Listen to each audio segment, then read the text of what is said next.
नमस्कार, आप देख रहे हैं जन उत्तराखंड और मैं हूं आपके साथ भानु दीक्षित। सबसे पहले नजर हेडलाइंस पर।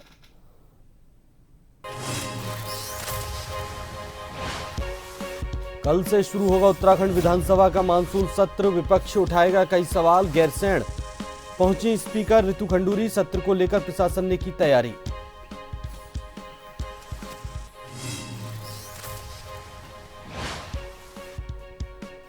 कांग्रेस ने की राज्य निर्वाचन आयुक्त को बर्खास्त करने की मांग। राज्यपाल गुरमीत सिंह से मिला प्रतिनिधि मंडल। पंचायत चुनाव में हुई गड़बड़ियों को लेकर सौंपा ज्ञापन।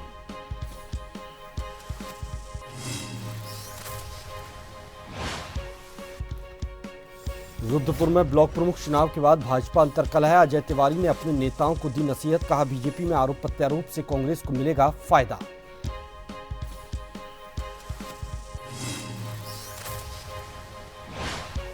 हरिद्वार में पुलिस और बदमाश के बीच मुठभेड़। जवाबी फायरिंग में बदमाश घायल। अपहरण और कुकर्म के मामले में था वांछित।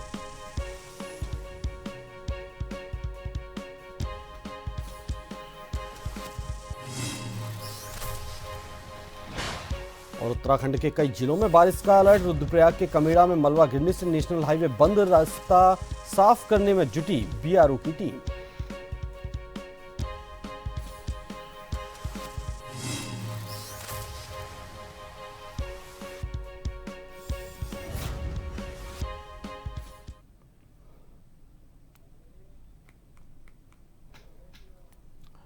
खबरें विस्तार से। उत्तराखंड विधानसभा का मानसून सत्र कल से 22 अगस्त तक के लिए गैरसैंण में आहूत होगा, जिसे लेकर विधानसभा अध्यक्ष रितु खंडूरी भी गैरसैंण पहुंच चुकी हैं। बता दें, कल से शुरू होने जा रहे सत्र में विपक्ष कई अहम सवाल उठा सकता है। भराड़ीसैंण में एक बार फिर सियासी मुद्दे गरमाएंगे। सत्र को लेकर प्रशासन और सुरक्षा व्यवस्था पूरी तरह मुस्तैद है।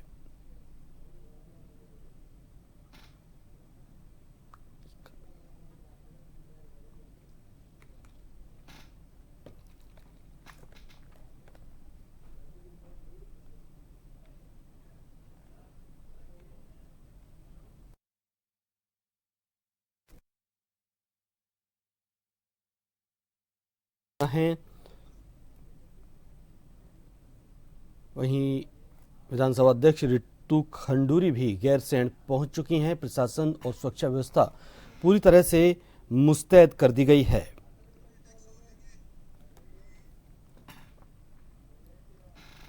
तो वहीं कल से गैरसैंण विधानसभा का मानसून सत्र को लेकर आज होगी विधानमंडल दल की बैठक। भाजपा कांग्रेस दोनों दलों के विधानमंडल दल की आज बैठक होगी। विधानसभा सत्र को लेकर सर्वदलीय बैठक बुलाई गई है, जिसे आज किया जाएगा।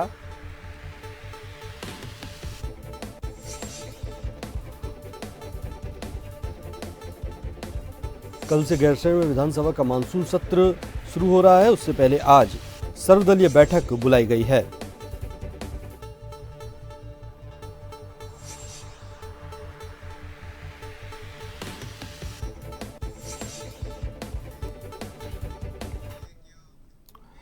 और अधिक जानकारी के लिए हमारे ब्यूरो चीफ एसएन पंत हमारे साथ जुड़े हुए हैं। एसएन पंत, कल से गैरसैंण में विधानसभा का सत्र शुरू होने जा रहा है। उससे पहले हालांकि सभी तैयारियां पूरी कर ली गई हैं, लेकिन राजनीतिक अगर हम बात करें तो क्या कुछ मुद्दे इस बार विधानसभा में हावी रहने वाले हैं?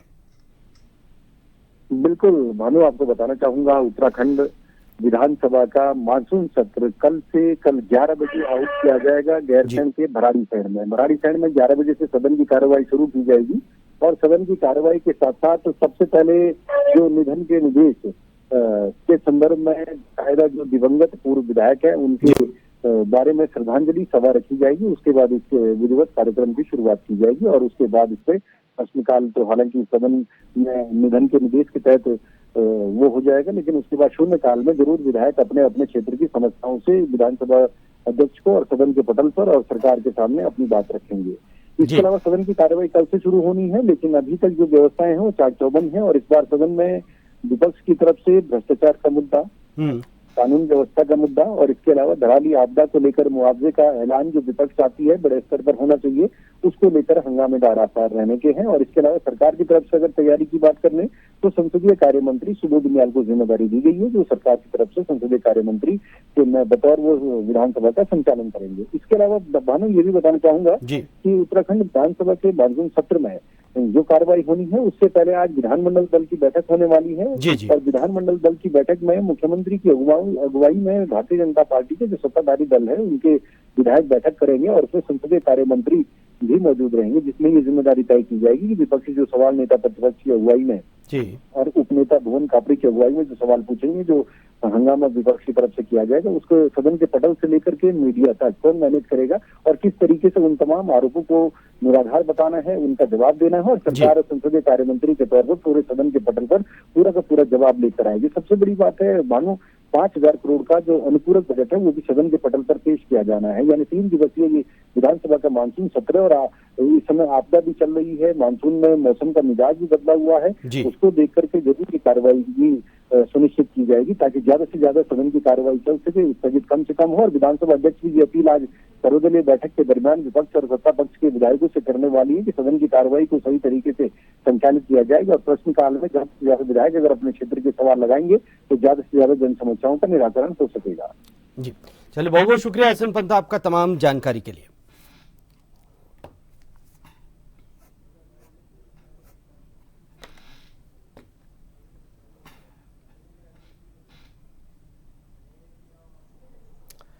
भराड़ीसैंण विधानसभा में कल से होने वाले मानसून सत्र की सभी तैयारियां पूरी कर ली गई हैं। जिलाधिकारी संदीप तिवारी ने रविवार को विधानसभा परिसर और आसपास के क्षेत्रों का स्थलीय निरीक्षण कर व्यवस्थाओं का जायजा लिया।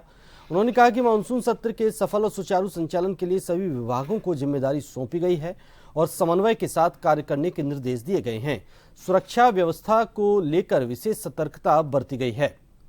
विधानसभा परिसर और मार्गों पर जगह जगह बैरिकेडिंग लगाई गई है। पुलिस बल के साथ साथ पीएसी के जवान भी चप्पे चप्पे पर तैनात किए जाएंगे।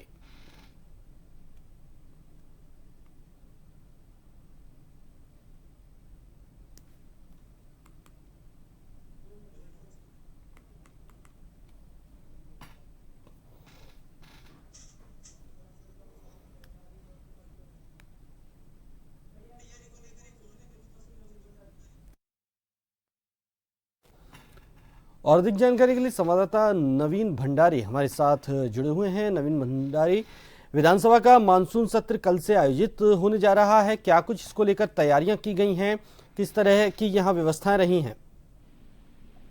जी भानु जी, एक निश्चित तौर पर अगर बात कर रहे हैं गैरसैंण स्थित भराड़ीसैंण विधानसभा की, तो यहाँ 19 से 22 अगस्त तक आयोजित होने वाले मानसून सत्र की सभी तैयारियां पूर्ण कर ली गई है। जिलाधिकारी संदीप तिवारी की अगर बात करें तो जिलाधिकारी संदीप तिवारी ने रविवार को विधानसभा परिसर एवं आसपास के क्षेत्रों का स्थलीय निरीक्षण भी किया, व्यवस्थाओं का वहां पर जायजा भी किया जिलाधिकारी महोदय ने। तो वही बात करें, खासकर उन्होंने कहा कि मानसून सत्र के सफल एवं सुचारू संचालन के लिए सभी विभागों को जिम्मेदारी सौंपी दी गई है और संबंधित तौर पर अगर बात करें कार्य को लेकर के तो निर्देश भी उन्होंने जारी कर दिए गए। सुरक्षा व्यवस्थाओं की और खासकर बात करें तो सुरक्षा व्यवस्थाओं को लेकर के विशेष सतर्कता बरती गई है। विधानसभा परिसर एवं मार्गों को जगह जगह बैरिकेडिंग लगाई गई है। पुलिस बल के साथ सभी पीएसी के जवान इस बार चप्पे चप्पे पर तैनात भी किए गए हैं जाएंगे वहां पर।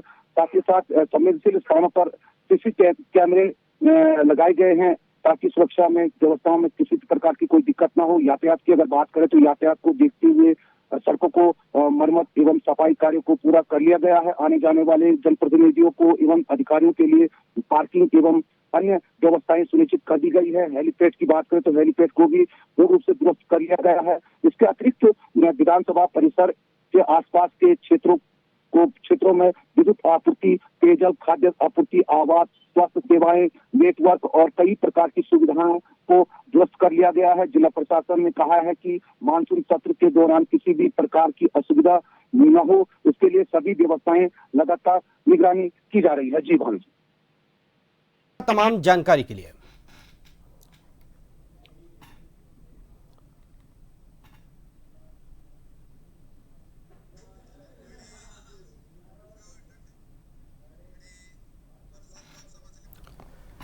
ब्रेक के बाद आपको स्वागत है। आगे बढ़ते हैं। उत्तराखंड विधानसभा का मानसून सत्र कल से गैरसैंण में आयोजित होने जा रहा है, लेकिन सत्र से पहले विपक्ष लगातार सत्र की समयावधि को बढ़ाने की मांग करता नजर आ रहा है। अब वहीं कांग्रेस के वरिष्ठ नेता हरक सिंह रावत ने कहा कि गैरसैंण में सत्र कराना उत्तराखंड की जनता के साथ धोखा करना होता है। पक्ष और विपक्ष आपस में मिलकर 3 दिन में सत्र को निपटा देते हैं और हेलीकॉप्टर का इंतजार किया जाता है कि कब यहां से भागा जाए। कांग्रेस के वरिष्ठ नेता ने गैरसैंण में होने जा रहे सत्र में होने वाली व्यवस्थाओं को लेकर भी सवाल खड़े किए हैं। जब सत्र होता है तो 3 दिन में दोनों पक्ष विपक्ष मिल जाते हैं और फिर शोर शराबा करके और 2-3 दिन के अंदर निपटा देते हैं। सब लोग हेलीकॉप्टर का इंतजार करते हैं कि कब भागे हम लोग। तो ये जो अच्छा दूसरी चीज क्या है कि मंत्रियों के लिए तो व्यवस्था हो गई, विधायकों के लिए भी व्यवस्था हो गई, लेकिन जो स्टाफ होता है, ड्राइवर है, स्टाफ है, उसके लिए कोई व्यवस्था नहीं होती है। वो लोग गाड़ियों में सोते हैं, उनके खाने की व्यवस्था नहीं होती है। और इसलिए मैं सोचता हूँ ये जो गैरसैंण के नाम पर सिर्फ धोखा दिया जा रहा है। विधानसभा सत्र की अवधि को लेकर भाजपा विधायक विनोद चमोली ने कांग्रेस पर राजनीतिक मुद्दा बनाने का आरोप लगाया। उन्होंने कहा कि कांग्रेस बाहर कुछ और कहती है और भीतर कुछ और, जबकि सत्र की अवधि कार्य मंत्रणा समिति द्वारा तय की जाती है, जिसमें नेता प्रतिपक्ष और कांग्रेस के सदस्य भी शामिल होते हैं। विधायक चमोली ने स्पष्ट किया कि सत्र कितने दिन चलेगा इस पर निर्भर करता है कि विपक्ष और सरकार के पास कितने दिन का बिजनेस उपलब्ध है। उन्होंने कहा कि यदि कांग्रेस के पास ठोस मुद्दे और एजेंडा है तो सत्र लंबे समय तक चल सकता है, लेकिन केवल राजनीतिक बयानबाजी से इसकी अवधि नहीं बढ़ाई जा सकती। आज जैसे कार्य मंत्रणा समिति बैठेगी तो कल का बिजनेस वो तय करेगी और उसके तय के बिजनेस पर ही सत्र चलता है।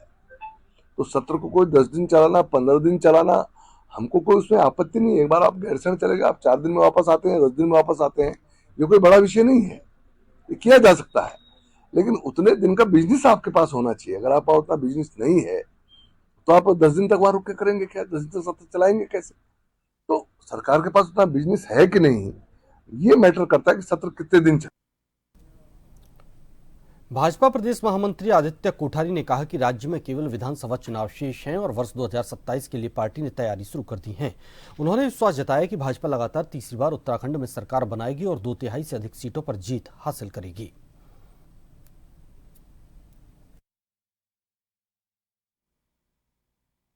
नगर पालिका, नगर पंचायतों, नगर निगमों के चुनाव संपन्न होने के बाद त्रिस्तरीय पंचायत चुनाव भी सफलतापूर्वक संपन्न हो गए हैं। तो अब प्रदेश के अंदर एक ही चुनाव है, लगभग 1.25 साल बाद 2027 में उत्तराखंड में विधानसभाओं के चुनाव प्रस्तावित हैं और मुझे लगता है कि अब हम लोग विधानसभा चुनाव की तैयारी की ओर आगे बढ़ेंगे और तीसरी बार भारतीय जनता पार्टी भारी बहुमत के साथ में 2/3 बहुमत से अधिक सीटें जीत करके भारतीय जनता पार्टी तीसरी बार उत्तराखंड में अपनी सरकार बनाई। रुद्रपुर के ब्लॉक प्रमुख के चुनाव में बागी रीना गौतम की जीत के बाद भाजपा की अंतर्कलह खुलकर सामने आ गई। पूर्व विधायक राजेश शुक्ला के खिलाफ भाजपा प्रत्याशी ममता जल्होत्रा के पति और सांसद प्रतिनिधि विपिन जल्होत्रा ने मोर्चा खोल दिया है। उन्होंने पूर्व विधायक शुक्ला की ओर से उनके कांग्रेस के साथ चुनाव लड़ने के आरोप पर पलटवार किया है। उन्होंने कहा कि उनके पास बहुमत के लिए सदस्य थे, लेकिन पूर्व विधायक और उनके समर्थकों ने बीडीसी और उनके परिजनों को धमकाकर वोट अपने पक्ष में डलवा दिए। बागी को चुनाव लड़कर शुक्ला ने मनमानी की और हाईकमान इस पर कार्रवाई करे। उधर भाजपा नेता अजय तिवारी ने शुक्ला और विपिन दोनों को नसीहत दी है। उन्होंने कहा कि 2027 का चुनाव जीतना है तो मनमुटाव खत्म करने होंगे। अभी पंचायत चुनाव निपटे हैं तो हार जीत पे मंथन होना चाहिए और कुछ बागी लड़े, उनके खिलाफ कार्रवाई हो, संगठन चिंता करे कि ये नौबत क्यों आई, कि हम तीनों जिला पंचायत क्यों हारे, प्रमुखी क्यों हारे, उस पर चिंतन हो, मनन हो। उत्तराखंड पंचायत चुनाव में राज्य निर्वाचन आयोग की भूमिका पर कांग्रेस ने रोष जताया और राज्यपाल को ज्ञापन सौंपा। वरिष्ठ उपाध्यक्ष सूर्यकांत धस्माना ने बताया कि 18 सदस्यीय दल ने आयोग की भूमिका को सरकार की कठपुतली बताते हुए राज्य निर्वाचन आयुक्त की बर्खास्तगी की मांग की। कांग्रेस पूरे प्रदेश में निष्पक्ष चुनाव सुनिश्चित करने के लिए सक्रिय है।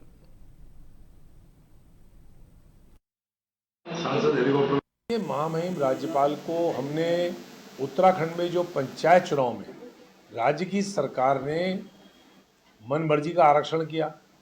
उसके बाद राज्य निर्वाचन आयोग की जो भूमिका रही वो एक कठपुतली की तरह राज्य की सरकार का काम करता रहे। राज्य में आरक्षण गलत हुआ, राज्य में आरक्षण के बाद जो पंचायती राज अधिनियम कहता है उसके विपरीत राज्य निर्वाचन आयोग ने उन लोगों को अनुमति दे दी चुनाव लड़ने की जिनका 2-2 जगह वोटर लिस्ट में नाम था। अभी निकाय का चुनाव लड़ रहे हैं, अभी पंचायत के वोटर लिस्ट में नाम है। उनको आपने बाकायदा चिट्ठी जारी करके उनको आपने अलाउ कर दिया कि वो चुनाव लड़ेंगे। इसके बाद जिस प्रकार से राज्य निर्वाचन आयोग ने बार बार कहने के बावजूद जो शिकायतें विपक्षी पार्टी की थी, कांग्रेस की थी, उनको अनसुना कर दिया। हरिद्वार के पनिहाला कट के पास पुलिस वाहनों की जांच कर रही थी, तभी बाइक सवार हिस्ट्री शीटर उवेश ने गोली चला दी और भागने की कोशिश की। पुलिस ने जवाबी कार्रवाई करते हुए उसे गिरफ्तार किया। उसके पैर में चोटें आईं और उसे अस्पताल भेजा गया। उवेश पर 14 से अधिक मामले दर्ज हैं और पुलिस आगे की जांच कर रही है।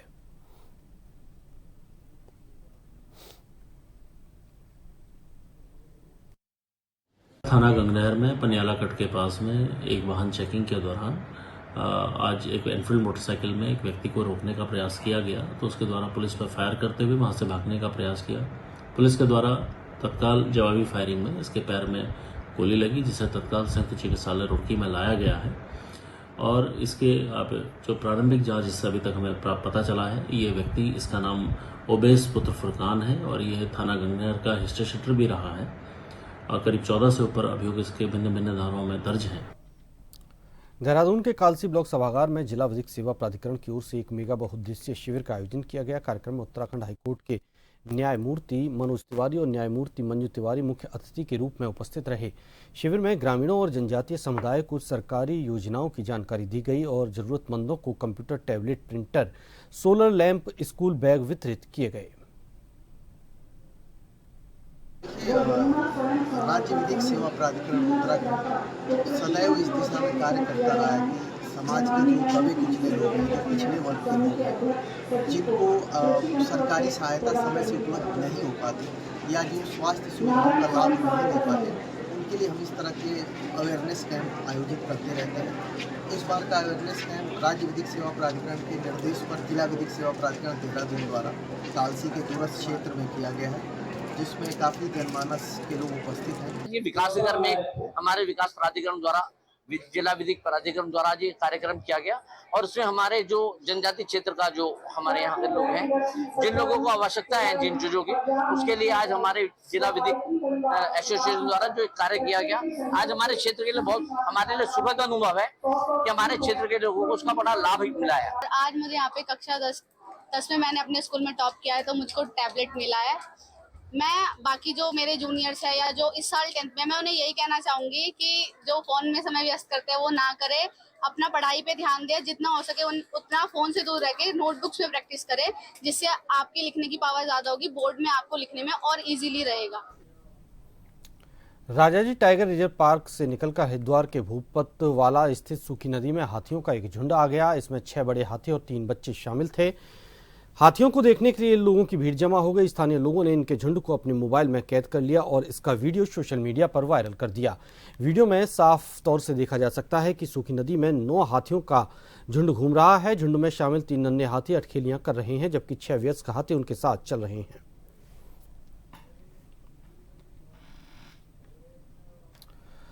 राजधानी देहरादून में रात भर हुई बारिश के बाद आज सुबह से मौसम साफ है। लोग राहत की सांस लेकर कामकाज में जुट गए। पहाड़ों में बादल छाए हुए हैं, लेकिन शहर में धूप छांव के बीच सामान्य मौसम है।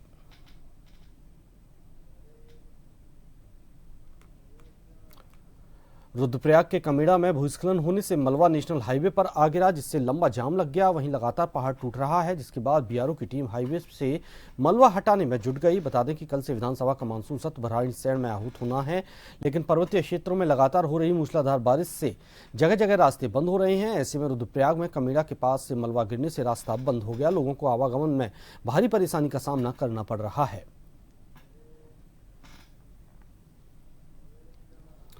लोहाघाट ब्लॉक की सीमांत पुल्ला चमदेवल सड़क मूसलाधार बारिश के कारण पूरी तरह से बंद हो गई। सड़क बंद होने से गर्भवती महिलाएं, स्कूल के बच्चे, शिक्षक, स्टाफ और अन्य यात्री घंटों सड़क में फंसे रहे। लोगों ने विभाग को सूचना देने के बावजूद सड़क खुलने तक इंतजार किया। जनता विभाग की घोर लापरवाही से परेशान है और प्रशासन से जल्द सड़क खोलने की मांग कर रही है।